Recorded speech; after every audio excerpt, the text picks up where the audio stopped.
값비싼 향수들이 가진 몇 가지 공통된 특징들이 있습니다. 저도 직장 생활하면서부터 지금까지 오직 한 가지 향수만 계속 사용해 오고 있습니다.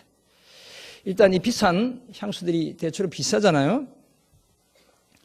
이 비싼 이유들이 있는데, 일단 희귀하고 엄선된 원료들을 사용한다는 것입니다. 향수의 원료 중에 용련향이라는 것이 있습니다. 이것은 향유 고래가 먹이를 장에서 소화시키다가 입으로 웩 하고 개어낸 토사물인 것입니다. 이 토사물이 바다에 떠다니다가 해안가로 밀려오게 되는데 중량으로 따져서 그 가격이 금값보다 더 비쌉니다. 따라서 이것을 바닷가에서 줍는 사람은 바다에서 노다지를 캐는 것입니다. 2011년 실제로 뉴질랜드 해변가에서 한 마오리족 원주민이 죽은 향유고래의 시체를 치우다가 발견한 토사물은 용련향인 것이죠. 그 가치가 무려 4억 6천만 원이나 나가기도 했습니다. 바다에서 황금을 주신 것입니다. 값비싼 향수들이 가진 또 다른 특징은 대부분 예술 작품처럼 보이는 아주 아름다운 병에 담겨 있다는 것입니다. 향기가 날아가 버리는 것을 방지해 주는 잘 밀봉된 유리병이면 충분할 것 같은데, 굳이 화려한 모양의 병에 비싼 향수를 담아두는 이유가 있습니다. 그 향수의 격에 어울리는 예쁜 병이 향수의 가치를 높여주기 때문인 것입니다. 그래서 정작 향수는 주로 한 가지만 쓰면서도 아름다운 병에 담긴 비싼 향수를 사 모으는 것을 취미 생활로 여기는 분들도 들어 있습니다. 이처럼 우리 주변에는 내용물과 그 내용물을 담는 적절한 용기가, 그릇이 한데 어우러져야 그 가치를 더 잘 드러내는 것들이 많이 있습니다. 어떤 게 그렇습니까? 포도주를 증류하고 숙성해서 만든 술을 뭐라고 이야기합니까? 프랑스 꼬냑이라는 지방에서 나온 꼬냑이라는 술인 것이죠. 이런 양주들도 그런 종류에 해당합니다. 다 거룩하셔서 양주 꼴도 안 보셨겠지만 저는 직장 다니면서 이렇게 면세점 다니면서 많이 보았습니다. 면세점 주류 코너에 가면 온갖 종류의 병에 비싼 꼬냑들이 소비자들의 눈길을 끌기 위해 진열장에 즐비하게 진열되어 있습니다. 그리고 때로 이 원리는 영적 세계에서도 비슷합니다. 하나님의 아들 예수 그리스도와 예수 그리스도를 통해 선포되는 복음은 이 세상의 그 무엇으로도 가치를 매길 수 없는 소중한 것들입니다. 어떻게 보면 가장 소중한 것입니다. 만약 우리가 그런 예수님과 예수님의 복음을 담아낼 제대로 된 그릇을 가지고 있지 못하면 우리는 예수 그리스도와 전혀 상관없는 불행한 삶을 살 수밖에 없습니다. 신랑 되신 예수 그리스도와 함께 있을 때는 한판 축제를 벌여야 하고, 신랑을 빼앗기는 그때에는 금식해야 한다고 말씀하는 오늘 본문 마가복음 2장 18절에서 22절의 말씀은 저와 여러분이 우리의 신랑 되신 예수 그리스도와 예수 그리스도의 복음을 담아낼 새로운 그릇, 오늘 본문의 말씀에 따르면 새 옷, 새 가죽 부대가 되어야 한다라고 말씀합니다. 쉽게 말해서 새 포도주는 새 가죽 부대에 담아야 한다는 것입니다.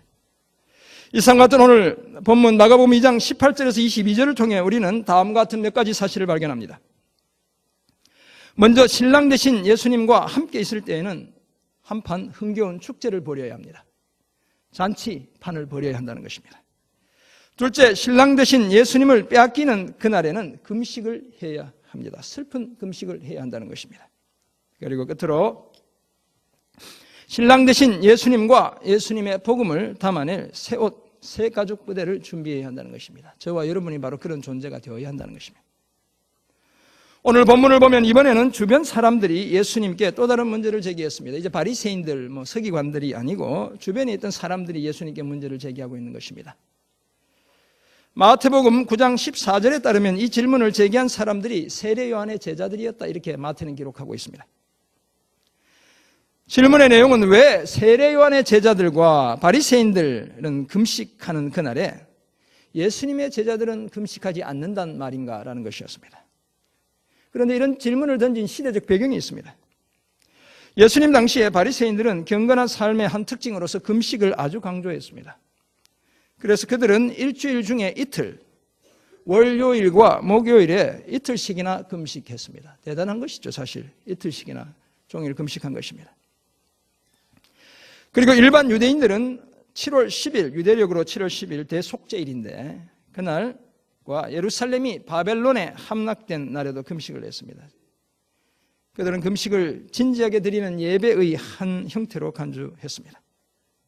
그래서 심지어 예수님과 동시대를 살았던 세례요한과 그를 따르던 사람들, 세례요한의 공동체에서도 금식의 전통을 지키고 있었던 것입니다. 그래서 질문이, 세례요한을 따르는 사람들과 바리새인들은 금식하는데 왜 당신의 제자들은 하지 않는단 말인가? 라는 것이었습니다. 그러니 그런 전통을 지키지 않는 예수님 일행이 그들의 눈에는 이상한 집단으로 보일 수밖에 없었습니다. 그 질문을 받은 예수님이 혼인잔치에 손님들이 신랑과 함께 있을 동안에는 금식하지 않는 것이 마땅하다라고 19절에서 말씀합니다. 신랑인 예수님과 혼인잔치에 온 손님들인 제자들이 같이 있는 동안에는 금식하지 않는 것이 당연하다는 것이었습니다. 피로연이, 결혼식이 끝난 다음 피로연이 펼쳐지며 한창 결혼의 흥겨움이 달아오는 그때에는 슬픈 금식을 하는 것이 오히려 이상한 일이라는 것입니다. 그런데 신랑을 빼앗길 날이 곧 다가오는데 그날이 되면 제자들도 금식하게 된다고 20절에서 말씀하고 있습니다. 그러나 신랑을 빼앗길 날이 이르리니 그날에는 금식할 것이니라 라고 말씀하고 있습니다. 그리고는 같은 의미를 담고 있는 두 가지 비유를 연속해서 주님이 말씀해 주셨습니다. 21절과 22절에 기록되어 있습니다. 그 어떤 사람도 낡은 옷에 생배조각, 곧 다시 말하면 새천을 덧대지 않는다는 것이었습니다. 왜냐하면 옷을 빨면 새천에 주름이 생기면서 수축 현상이 일어납니다. 낡은 옷에 덧대서 끼운 부분이 쉽게 헤어져 그 낡은 옷을 더 망치기 때문이라는 것입니다. 그래서 그런 법이 없다는 것입니다. 뿐만 아니라 새 포도주는 낡은 가죽 부대에 담는 법이 없다고 22절에서 말씀하고 있습니다. 왜냐하면 우리가 잘 알지만 포도주가 발효되면서 부대가 팽창하게 되는데 낡은 가죽 부대는 탄성이 부족해 가죽이 찢어져 포도주도 가죽 부대도 다 못쓰게 만들기 때문입니다. 따라서 새 포도주는 반드시 새 가죽 부대에 담아야 한다고 말씀했습니다. 무슨 말씀인가 하면 예수님과 예수님 자신과 예수님이 선포하는 복음이 바로 생배조각, 새 포도주와 같은 것이라는 말씀인 것입니다. 이전과는 전혀 다른 새로운 것이기에 그것을 받아들이는 새로운 도구, 새로운 용기, 새로운 그릇, 새로운 마음의 자세가 필요하다고 말씀하셨던 것입니다. 일상과 같은 오늘 본문을 통해 우리가 발견하는 첫 번째 사실은 신랑 되신 예수님과 함께 있을 때에는 한판 축제를 벌여야 한다는 것입니다. 예수님과 함께 있는 그 시간, 그래서 복음이 선포되는, 생명의 복음이 선포되는 그때는 마치 신부가 신랑을 맞아 결혼잔치를 베푸는 때와도 같은 때입니다. 그러므로 그때는 슬픈 금식을 할 것이 아니라 기쁜 축제를 벌여야 합니다. 우리가 어제도 결혼식 다녀왔지만 그날에 슬픈 금식을 하면 안 된다는 것입니다. 그 자리에 와서 함께 기뻐하며 축하해야 한다는 것입니다. 그런 기쁜 날에 금식을 한다는 것은 전혀 경우에 맞지 않는 어색한 행동일 뿐입니다. 유대인들의 경우 통상 처녀, 초혼을 하게 되면 처녀가 시집을 가면 7일간 잔치를 벌였습니다. 남편을 잃은 과부들이 재혼을 할 경우에 시집을 가면 3일간 혼인잔치를 벌였습니다. 우리 옛날에도 이렇게 결혼식 시골에서 하면 여러 날 이렇게 잔치가 벌어지는 것을 보게 됩니다. 우리의 그 전통 예식처럼 혼인 예식은 온 마을의 축제였습니다. 푸짐한 음식과 술, 노래와 춤판이 준비되었기에 친구들과 하객들은 아무런 부담 없이 참여해서 그저 즐기기만 하면 되는 자리가 바로 결혼잔치 자리였습니다. 우리는 이렇게 축의금을 가지고 가야 돼서 좀 부담이 없진 않지만 그냥 와서 즐기면 되는 자리였다는 것입니다. 바로 그런 자리, 그런 때에 금식을 하며 초췌한 모습을 보이는 것은 혼인 예식의 의미를 퇴색시키고 잔치의 흥을 깨는 몰지각한 행동에 불과합니다. 예수님이 오늘 금식 문제와 관련해서 그 당시 사람들의 일반적인 기대와는 전혀 다른 말씀을 하신 이유가 바로 여기에 있습니다. 예수님이 아직 제자들과 함께 계시는 그때, 생명을 살리는 구원의 복음이 선포되는 그때는 금식할 때가 아니라 한판 흥겨운 기쁨의 축제를 벌여야 할 때라는 것입니다. 다시 말해서 예수님 자신이 흥겨움과 기쁨을 주시는 존재, 또는 흥겨움과 기쁨의 이유가 되시는 분이라는 것입니다. 그래서 그분과 함께 있을 때는 슬픔에 금식하지 않아야 한다는 것입니다. 그런데 특이한 것은 이와 같은 오늘 말씀 속에서 예수님은 메시아인 그리스도인 자신을 혼인잔치의 신랑으로 비유하고 있다는 것입니다. 우리가 하도 자주 들어서 당연스럽게 생각하지만 구약적인 배경을 보면 이것은 아주 생소한 비유를 가져오고 있는 것입니다. 메시아를, 그리스도를 신랑으로 표현하는 경우는 구약 성경 안에서나 구약 성경 밖의 유대인들의 문헌 속에서 그 유래를 찾아보기가 힘듭니다. 이사야서, 예레미야서와 같은 구약 성경은 하나님 아버지에 대해서만 신랑의 이미지를 사용하고 있을 뿐입니다. 하나님과 하나님의 백성들의 관계를 혼인 관계로 묘사하고 있는 것입니다.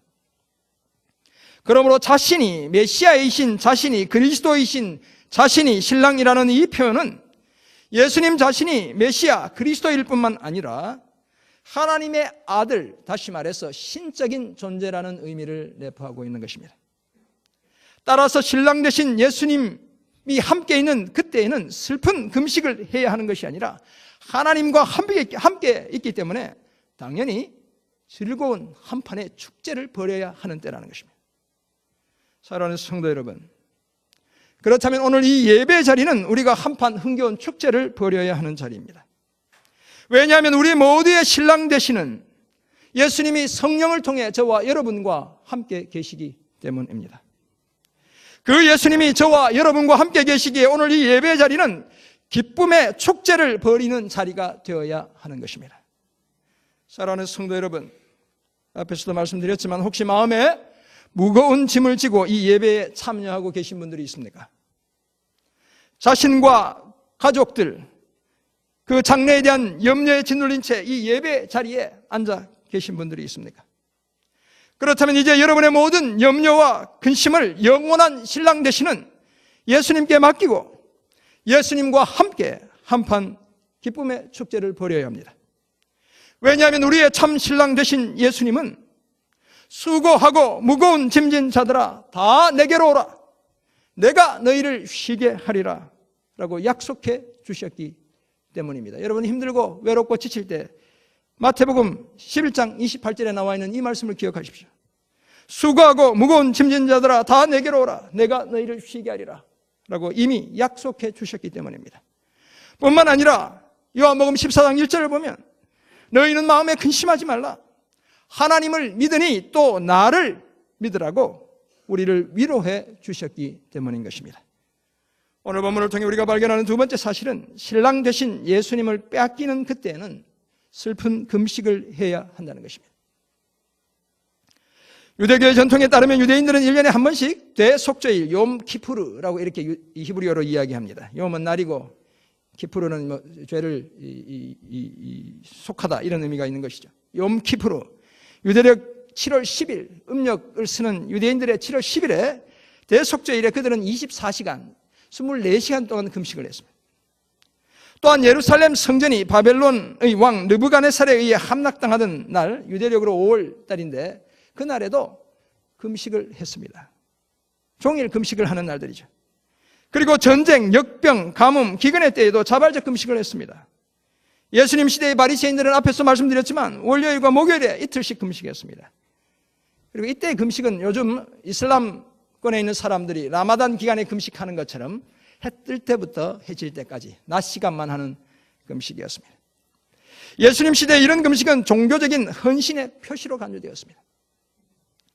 금식은 하나님 앞에서 속죄와 겸손과 회개의 표징으로 여겨졌고 기도의 응답을 받는데도 유익한 것으로 여겨졌습니다.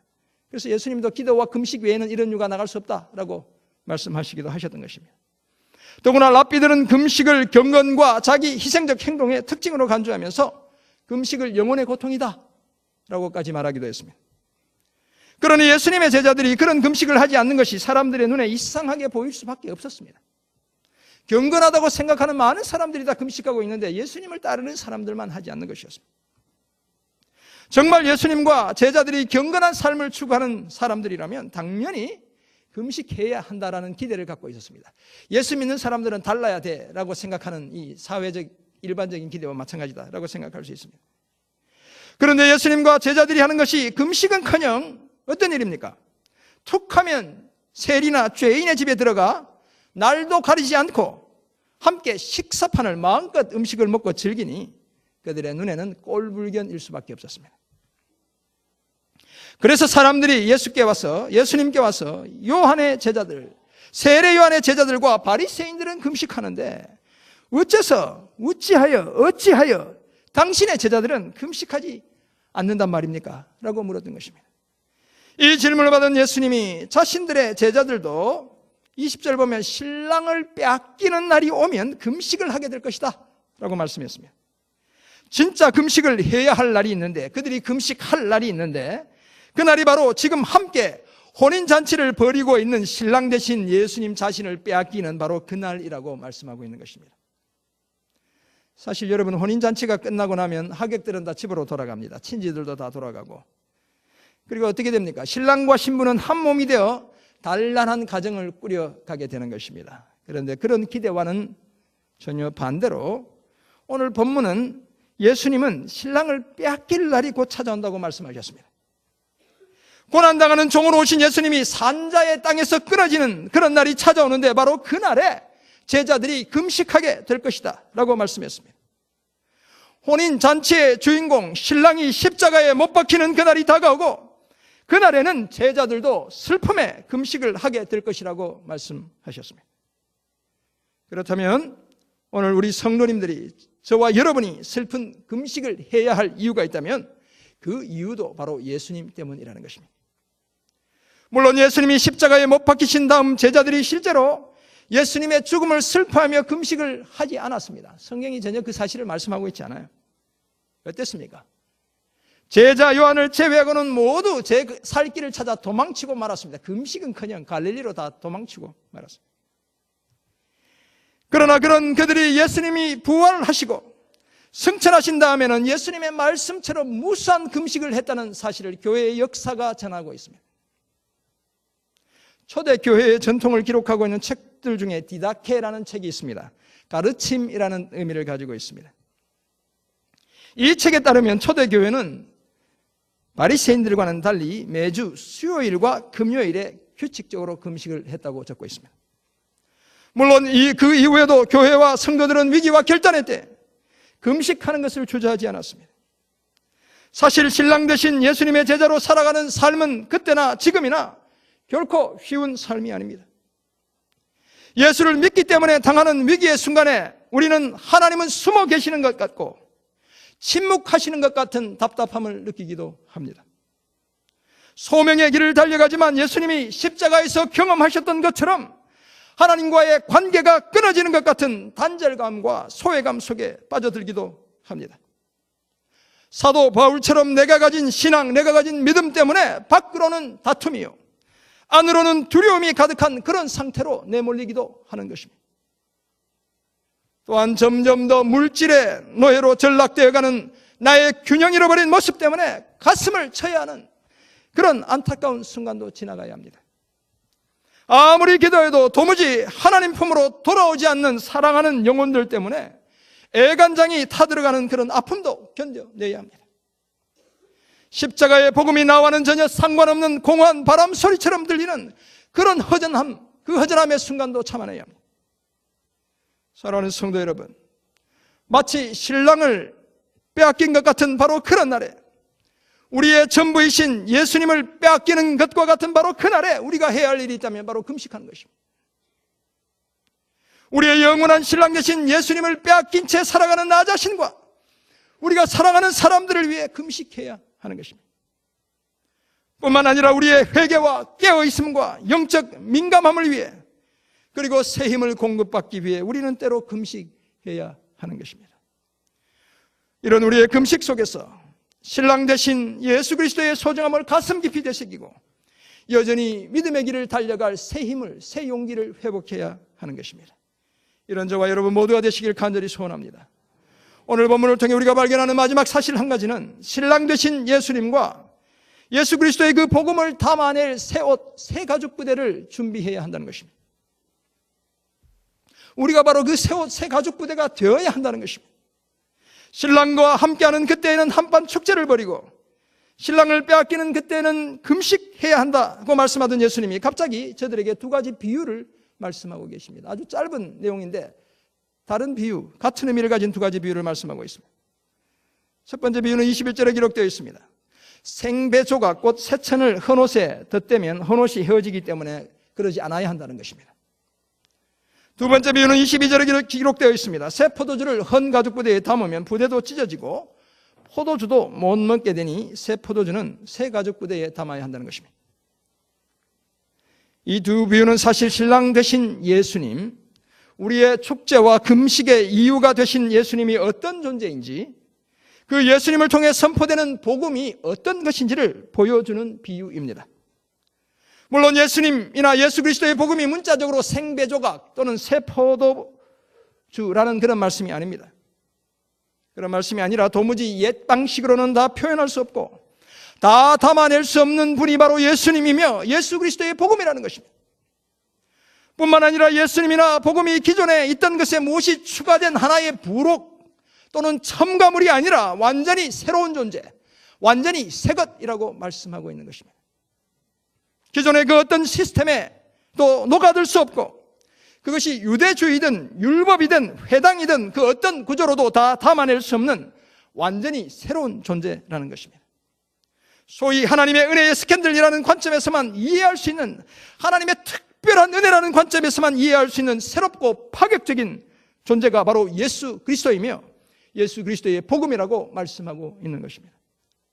율법을 존중하셨지만 율법의 형식을 완전히 허무는 존재, 회당에서 가르치기도 하셨지만 회당이라는 그 시스템 안에 전혀 갇혀 있지 않은 존재, 유대인의 랍비 곧 선생님이셨지만 모든 선생들이 가진 권위보다 더 큰 권위를 가진 존재가 바로 예수님 자신이라는 것이었습니다. 뿐만 아니라 예수님의 가르침은 기존의 모든 가르침을 뛰어넘는 파격적인 가르침, 곧 모든 사람에게 생명과 삶과 소망을 안겨주는 복음이었습니다. 이전에는 사람들이 전혀 보지 못했던 존재가 바로 예수 그리스도 자신이고 듣지 못했던 가르침이 바로 예수님이 선포한 복음이었던 것입니다. 사랑하는 성도 여러분, 이 예수님이 저와 여러분의 신랑이 되어 찾아오시는데 아직도 옛 시스템 안에 예수님을 가두려는 어리석은 생각을 하고 있지는 않습니까? 죄인된 나를 구원하시고 영생을 주시는 복음이 오늘도 저와 여러분의 귓가에 생생하게 선명하게 선포되고 있는데 여전히 그 복음 듣기를 거절하고 있지는 않습니까? 고집스럽게 우리의 낡은 천, 낡은 가죽 부대, 곧 나의 옛 방식으로 예수님과 복음을 받아들이려 하고 있지는 않습니까? 저와 여러분이 여러분의 신랑이신 예수님의 신부로, 저와 여러분이 이미 신랑이신 예수님의 신부로 이미 다 선포되었는데, 공포되었는데 그 결혼의 축제에 신부로 참여하는 것을 여전히 주저하고 있진 않습니까?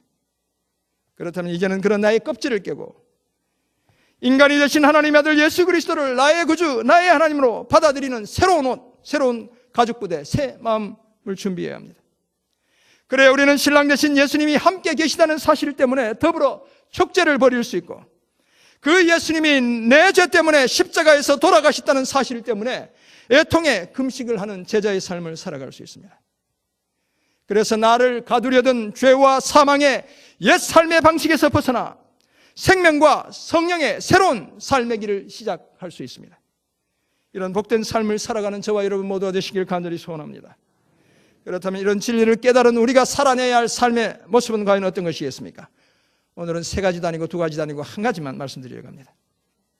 3부 예배 때 설교를 짧게 해야 돼서 3부는 더 짧게 해야 돼요. 그것은 다름 아니라 예수 그리스도와 그의 복음을 담은 새 부대와 같은 삶을 살아내는 것입니다. 우리가 새 가죽 부대와 같은 삶을 살아가는 것입니다.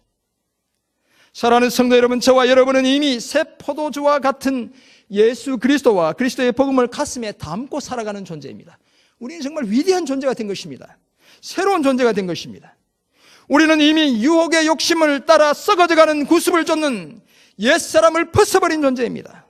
마음마저 새롭게 되어 하나님을 따라 의와 진리의 거룩함으로 지으심을 받은 새사람, 그 새사람을 입은 존재가 바로 저와 여러분입니다. 뿐만 아니라 갈라디아 3장 27절에 따르면 이제는 예수 그리스도와 합하는 세례를 받았기 때문에 오직 주 예수 그리스도로 옷 입은 존재인 것입니다. 다시 말해서 우리 모두는 새 가죽 부대가 이미 된 사람들이라는 것입니다. 그렇다면 이제 우리의 생각과 말과 행동의 방식이 이전과는 달라야 합니다. 하나님이 인간이 되신 성육신의 원리와 인간이 되신 하나님이 죽은 자리인 십자가의 원리, 곧 지극한 겸손의 원리와 파격적이고 자기 희생적인 사랑의 원리가 우리 삶을 지배하게 해야 합니다. 성육신과 십자가라는 이 복음의 원리가 우리 삶의 원동력이 되어 우리 모두가 예수 그리스도의 제자가 되어야 합니다. 그래서 우리 주변에서 더 많은 사람들이 내가 만난 예수 그리스도를 나를 통해 만나게 해야 하는 것입니다. 새생명 전도축제는 끝났지만 날마다 우리 삶을 통해서 나를 통해 예수 그리스도를 우리가 사랑하는 사람들이 만나게 하는 그 역할을 감당해야 하는 것입니다. 이런 삶을 힘쓰는 저와 여러분 모두가 되시길 간절히 소원합니다. 마태복음 11장 16절에서 19절을 보면 예수님이 그 시대를 향해, 그 시대의 사람들을 향해 이런 말씀을 합니다. 피리를 불어도 춤추지 않고 슬피 울어도 가슴을 치지 않는 세대라는 것입니다. 피리를 불어도 흥겨운 피리를 부는 것을 이야기하는 것입니다. 그래도 춤추지 않고 슬피 울어도 가슴을 치지 않는 그런 세대라고 말씀합니다. 왜냐하면 그 배경을 보면 사람들이 세례 요한이 와서 먹지도 않고 마시지도 않으니까 뭐라고 이야기했습니까? 귀신 들렸다라고 말했습니다. 그런데 예수님이 와서 먹고 마시니 이제는 뭐라고 이야기합니까? 먹기를 탐하고 포도주를 즐기는 사람이요 세리와 죄인의 친구다라고 비난했습니다. 하나님의 아들이시자 신랑 되신 예수님 자신과 벌이는 혼인잔치의 흥겨운 음악 소리가 울려 퍼져도 함께 어우러져 기쁨의 춤을 추지 않는 세대가 바로 예수님이 살았던 그 세대였습니다. 그리고 또한 그들은 세례 요한의 고난과 회개의 요청에 동참하지도 않았을 뿐만 아니라 신랑 되신 예수님이 십자가에서 고통의 죽음을 당해도 슬퍼하지 않는 바로 그런 세대였습니다. 사랑하는 성도 여러분, 그렇다면 오늘 저와 여러분은 과연 어떻습니까? 우리는 신랑 되신 예수님과 함께 벌이는 혼인잔치에서 한판 흥겨운 춤을 출 준비가 된 사람들입니까? 생명이 살아나는 그 축제에서 하늘의 천사들과 함께 거룩한 춤을 출 준비가 된 사람들입니까? 그리고 또한 주님의 죽으심을 기억하며 기꺼이 금식할 준비가 된 사람들입니까? 이제 저와 여러분 모두가 예수님 때문에 잔치를 벌이고 예수님 때문에 금식하는 그런 삶을 살게 되길 간절히 소원합니다. 사랑하는 성도 여러분, 이 세상에 존재했던 그 어떤 인물과도 비교할 수 없는 존재, 예수 그리스도를 담을 가죽부대, 새 가죽부대를 준비하셨습니까? 그 예수님이 선포하신 복음을 듣고 그 복음을 저장해 둘 새로운 저장 장치를 준비해 두셨습니까? 예수 그리스도의 복음이 선포되는 오늘, 아직 오늘이라 일컫는 동안에 우리는 예수님을 담아낼 새 옷과 새 가죽부대, 새 마음을 준비해야 합니다. 그래서 신랑 되신 예수님과 함께 흥겨운 축제를 벌이고 그 예수님의 죽음 때문에 금식하며 진정한 예수의 제자로 우리는 모두 함께 성장해 가야 합니다. 저와 여러분 모두가 이런 믿음의 사람들로 우뚝 서게 되길 주님의 이름으로 간절히 축원합니다. 아멘. 함께 기도하겠습니다. 하나님, 오늘 우리에게 주신 귀한 말씀을 기억합니다. 오늘 주님이 임재하는 이 예배의 자리는 우리 모두가 함께 주님과 함께 기쁨의 축제를 벌이는 복된 자리 되게 도와주옵소서.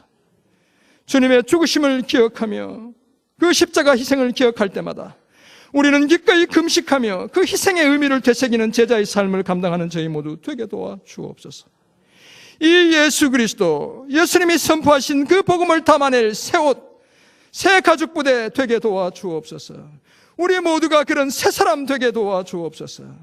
복음에 붙들린 제자의 삶을 살아가는 우리 모두 되게 도와주옵소서. 우리를 통해 또 다른 제자가 탄생되는 놀라운 은혜와 축복을 우리 모두에게 허락해 주옵소서. 감사드리며 살아계신 예수 그리스도의 이름으로 기도드립니다. 아멘.